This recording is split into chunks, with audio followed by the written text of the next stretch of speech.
Got some X-Pac fabric scraps and samples. Not very big, a lot of them, so we're gonna make a bag with some scraps. Got this machine for 25 bucks without a power cord, and it works well for some fun lettering and such. Sewing some scraps together. Here we got a flat felled seam, which is finished both sides. Another flat felled seam here on the camo, and this panel is done.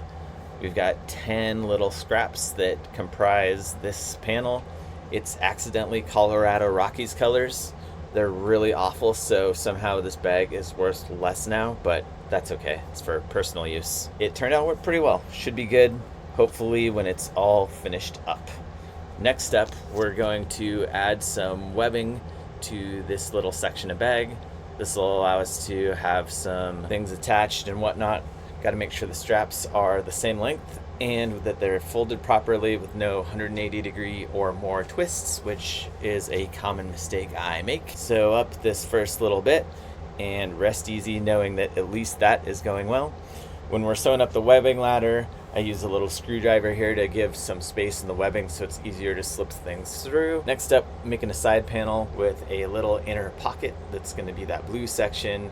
Used some camo Cordura so that when it is all put together, it'll mesh with the other camos and sort of blend with the purple, hopefully. 3D bag assembly finally begins, always fun. But first we're gonna make a zipper panel for the other side so we can have some stuff in the zipper, which I always love. Quick little sewing on the zipper, top stitch each side, and it is more or less good to go. Got some rough edges that we'll bind with grosgrain ribbon. Keeps all these edges nice and tidy. Some top stitching here necessary to make these corners sit a little better. Now we are close. Final step is binding of the top with some grosgrain ribbon. To do that, we put the machine up on some 2x4 so it acts like a mini cylinder arm, and that makes the binding of this edging a lot easier. Once that's done, the bag is done.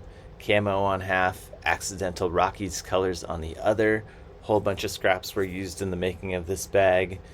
Got a webbing ladder on part to hold a bunch of stuff to it. Got some clips on the inside to hold the sides together or stuff inside. Couple interior pockets for pencils, pens, notebooks, etc. Stitch work turned out pretty decent all over. Happy with it. Alley Pup branding on one side, Alley Pup on the corner. Zipper panel in detail. Came out well, works well. It's a pretty light, pretty durable, pretty solid bag, and I'm happy with it.